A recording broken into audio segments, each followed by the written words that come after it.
అండి అందరికీ వందనాలు. వాక్యంలోకి వెళ్లే ముందు ప్రార్థించుకుందాం. సర్వోన్నతుడా, సర్వశక్తిమంతుడా, దయగల మా తండ్రి, కృపగల దేవానికి లెక్కలేని స్తోత్రాలు నాయన ప్రభ. వేవేల దొత్తలతో కొనియాడబడుచున్న దేవానికి వందనములు, నీకు స్తోత్రాలు నాయన ప్రభ. వాక్యం వినిచుండగా మా హృదయములు మార్చు, మా మనసులు మార్చు అని అడుగుచున్నాం ప్రభ. విరిగి నలిగిన హృదయమును దయచేయమని అడుగుచున్నాను ప్రభ. వినుట ద్వారా మాకు విశ్వాసం కలుగుటకు సహాయం చేయమని అడుగుచున్నాం ప్రభ. వినిచిన వారికి, చూచుచున్న వారికి ప్రతి ఒక్కరికి మారు మనసును దయచేయమని, నా ప్రార్థనను నీ పాద సన్నిధికి చేర్చుకోమని నజరేయుడని యేసు నామములో అడిగి వేడుకొనుచున్నాను తండ్రి, ఆమేన్.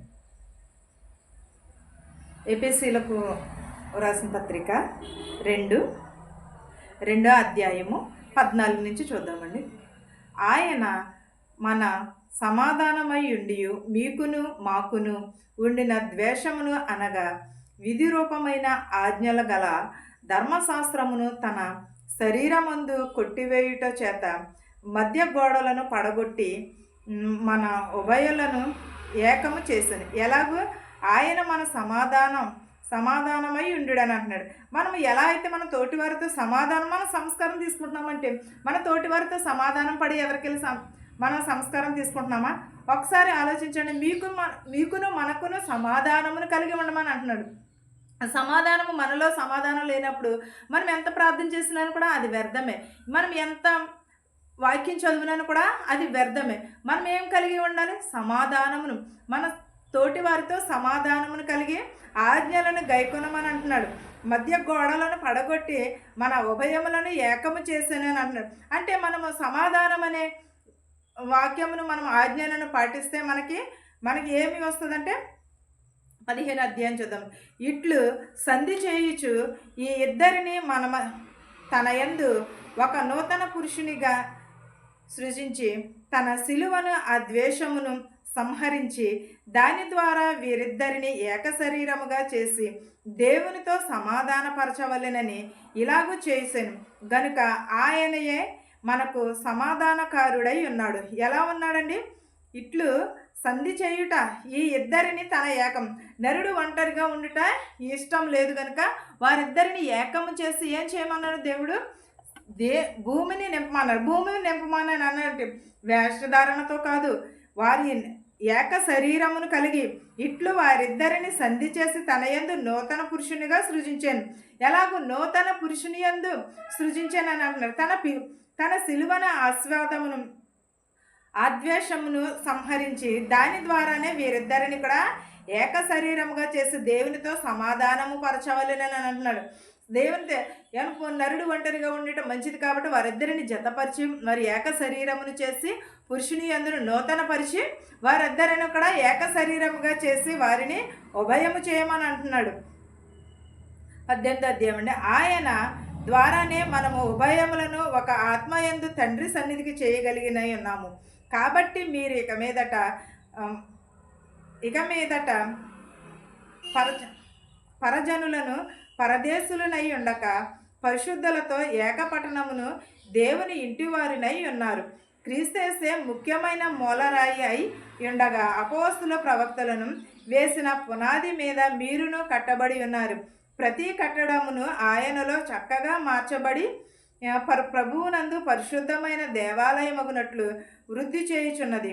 ఆయనలో మీరు కూడా ఆత్మ మూలంగా దేవుని నివాసములై ఉండుటకు కట్టబడి ఉన్నారు. ఎలాగూ దేవుని యందు మనం ఎలాగూ ఉన్నామని ఏక శరీరముగా చేసి దేవునితో సమాధాన పరచవలెనని అన్నాడు. ఇలాగ చేసిన గనుక ఆయనే మనకు సమాధానకారుడై ఉన్నాడు.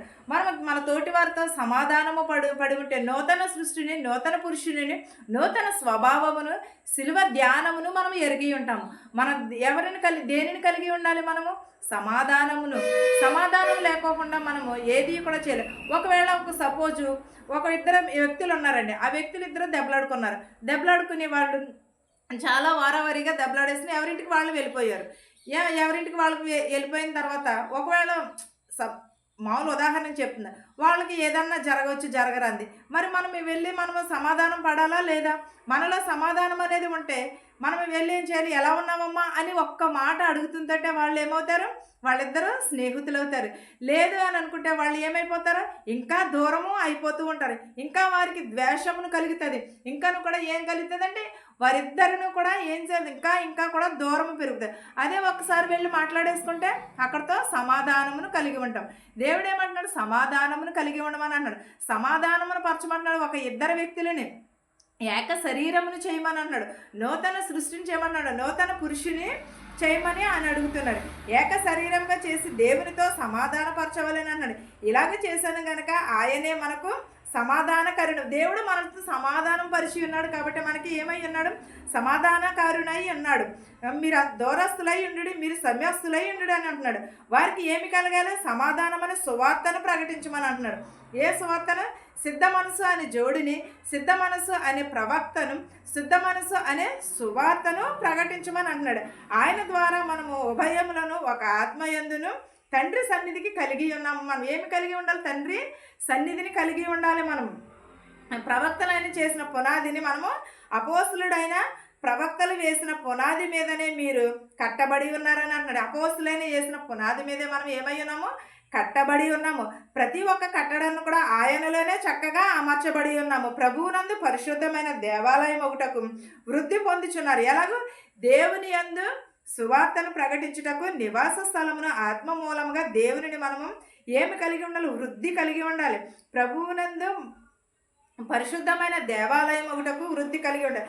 ఆయనలో కూడా మీరు కూడా ఆత్మ మూలంగా దేవుని నివాసములై ముట్టి కట్టబడి ఉన్నారని అంటున్నారు. ఎలాగో దేవుని సన్నిధిలో మనం ఎలా ఉండాలి, అంటు కట్టబడిన వారి వలె ఉండాలి. దేవుని సన్నిధిలో మనము సువార్తను ప్రకటించే, సువార్త వినేవారుగా కాకుండా సువార్త చెప్పేవారుగానే ఉండాలి. మనము ఎప్పుడూ కూడా ఎన్నో కొన్ని సువార్త చేసే వరకు చాలా శోధనలు వస్తాయి, చాలా వేదనలు వస్తాయి, అనేకమైనవి వస్తాయి. కానీ అయినా సరే మనం ఏం చేయాలంటే సమాధానమును కలిగి ఉండాలి.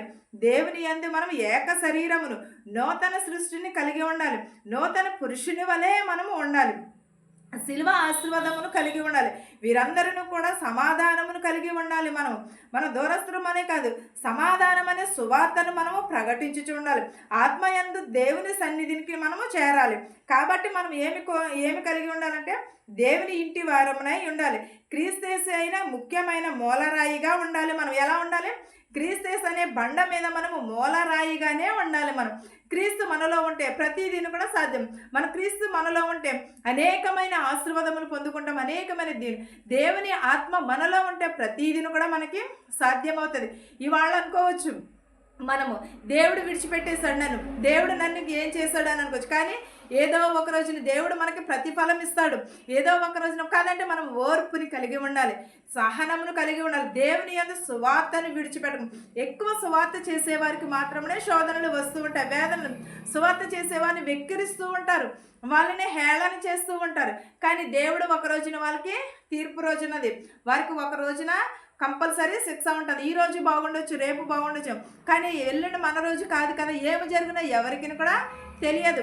అలాంటినప్పుడు దేవుని తీర్పు కాలం వచ్చినప్పుడు ప్రతి ఒక్కరిని చీకట్లో చేసినా వెలుగులో చేసినా మన పాప జీవితంలో ఎక్కడ ఉన్నా ఎలా చేసినా సరే దేవునికి మనము లెక్క అప్పగించుకోవాలి.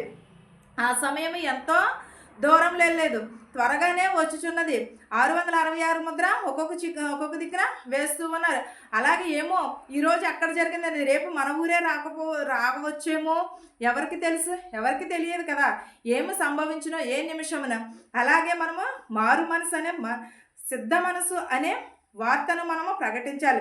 సిద్ధ మనసు అనే జోడిని తొడుక్కుని ఉండాలి. మనము జతపరచుట పరిశుద్ధతతో కలిగి ఉండాలి. మనము దేవుని ఇంటి వారమై ఉండాలి. క్రీస్తుకి మనం ఎలా ఉండాలి, మూలరాయిగా ఉండాలి. అపోస్తులైన ప్రవక్త వేసిన పునాది మీద కట్టబడిన వారి వలె ఉండాలి. ప్రతి కట్టడాన్ని కూడా ఆయనలో చక్కగా అమర్చబడి ఉన్నది. ప్రభువునందు పరిశుద్ధమైన దేవాలయం ఒకటకు మనము వృద్ధి పొందాలి. ప్రతి హృదయమును కూడా దేవాలయమును వృద్ధి కలుగుటకు ఉండాలి. ఆయనలో మీరు కూడా ఆత్మ మూలంగా దేవునికి నివాస స్థలమై ఉండుటకు కట్టబడి ఉండాలి. ఆయనలో మీరును కూడా ఆత్మ మూలంగా దేవునికి నివాస స్థలమై అంటు కట్టబడి వారిగానే ఉండాలి. దేవుని సన్నిధిలో మనం అందుకండి మనుషుల మధ్యన కాదు, దేవుని ఎదుట మనం అపోస్తులుడైన పౌలు వేసిన దాని మీద పునాది మీద మనం అంటు కట్టబడే వారిగా ఉండాలి. అది ఏమిటది, వాక్యం అనే వాక్యం అనే అంటును మనము కట్టుకుని ఉండాలి. ద్రాక్ష తీగలు ఎలాగ ఫలించి అభివృద్ధి పొందాయో అలాగ ఉండాలి. అంతేగాని ఫలించని వాటిగా కాదు. మనము ఆత్మ మూలముగా కానీ ఆత్మ సంబంధమైన వాటిగా కానీ మనము వాక్యమునందు మనము కట్టబడేవారిగానే ఉండాలి. మన సిద్ధ మనసు అనే జోడిని తొడుక్కుని ఉండాలి. మన మారు మనసు అనే హృదయంను కలిగి ఉండాలి. ఈ వాక్యమును మీకును మాకును మనందరికీ కూడా తోడయ్యుండును గాక. ఆమెను ప్రార్థించుకుని స్థుతులు ప్రయాణిస్తున్నదే నీకు వందనాలు ప్రభా. మా శత్రువుని మిత్రువుని దీవించమని అడుగుచున్నాం ప్రభా. ధనికులనేమి భేదాలనేమి దీవించమని అడుగుచున్నాం ప్రభా. మా శత్రువులు మిత్రువుని దీవించమని అడుగుచున్నాను నేను ప్రభా. వృద్ధాప్యంలో ఉన్నవారిని, నడువయసులో ఉన్నవారిని, అంగవైకల్యం కలిగిన వారిని, అధవరాలను కూడా దీవించమని అడుగుచున్నాను నాయన ప్రభా. అధవరాలు బిడ్డలను కూడా దీవించమని అడుగుచున్నాం ప్రభా. అనారోగ్యంగా ఉన్నవారిని ప్రభా ఆరోగ్యంగా చేయమని అడుగుచున్నాం ప్రభా. పక్షవాతంతో ఉన్నారు నాయన ప్రభా. నేను క్యాన్సర్తో బాధపడుచున్నాను ప్రభా. వారిని స్వస్థపరచమని అడుగుచున్నాను నాయన ప్రభా. పిల్లలు లేని వారికి పిల్లలు దయచేయమని అడుగుచున్నాను ప్రభా. గర్భిణీ స్త్రీలకు సులువైన కానుక దయచేయమని అడుగుచున్నాను నాయన ప్రభా. యవనస్తులు త్రొట్టిల్లిపోకుండా నీ పాదాల చెంత చేర్చుకోమని అడుగుచున్నాను ప్రభా. బాలికలని బాలింతలను కూడా దీవించమని అడుగుచున్నాము నాయన ప్రభా. నేను బీపీ షుగర్లతో బాధపడుచున్న వారిని స్వస్థపరచమని అడుగుచున్నాం ప్రభా. నడువేసులో ఉన్న వారిని స్వస్థపరచమని అడుగుచున్నాం ప్రభా. ఇతర దేశాల్లో ఉన్నవారు ప్రతి ఒక్కరికి పని చేసుకునే శక్తిని బలముని దయచేయమని అడుగుచున్నాను ప్రభా. పీసీస్కి వెళ్ళిచుండగా వారి ప్రయాణం అంతట్లో తోడునీడుగా ఉండమని అడుగుచున్నాం ప్రభా. వెళ్ళిచుండగా వచ్చిచుండగా నేను ప్రభా మీ కాపుదల ఉంచమని అడుగుచున్నాం ప్రభా. విరిగి నలిగిన హృదయముని దయచేయమని అడుగుచున్నాను ప్రభా. నేను ప్రభా నీ రాకడ కొరకు మేము ఎదురు చూచుటకు సహాయం చేయమని అడుగుచున్నాం ప్రభా. ప్రతి ఒక్కరి కుటుంబంలో శాంతిని సమాధానమును దయచేయమని అడుగుచున్నాము నాయన ప్రభువ. మా శత్రువులు మిత్రులను దీవించమని అడుగుచున్నాను నాయన ప్రభువ. మా దేశాలని మా సంఘాలని దీవించమని అడుగుచున్నాను ప్రభా.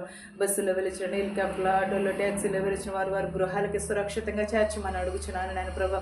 మా తెలిసిన వారు కానీ తెలియని వారు కానీ ప్రతి ఒక్కరికి మారు మనసును దయచేయమని అడుగుచున్నాను ప్రభా. ప్రతి ఒక్కరు హృదయాలు మార్చమని అడుగుచున్నాను ప్రభా. నా ప్రార్థనని నీ పాసాన్ని చేర్చుకోమని నజరేయుడైన యేసు నామములో అడిగి వేడుకొనిచున్నాను తండ్రి. ఆమేన్. పరలోకమందున్న మా తండ్రి, నీ నామము పరిశుద్ధపరచబడును గాక, నీ రాజ్యం వచ్చును గాక, నీ చిత్తము పరలోకమందు భూవేందు నెరవేరినట్లును మా అనుదిన ఆహారం నేడు మాకు దయచేయము. మరణస్తులను మేము క్షమించిన ప్రకారము మరణములను క్షమించుము. దుష్టుని నుండి శోధన నుండి తప్పించుము. రాజ్యమును శక్తియు మహిమయు నిరంతరము నీవై ఉన్నావు మా తండ్రి. ఆమేన్. చూచుచున్న వారిపైన వినిచిన వారిపైన సదాకాలము నీ కృప తోడయ్యుండును గాక. ఆమేన్. అందరికీ వందనాలు.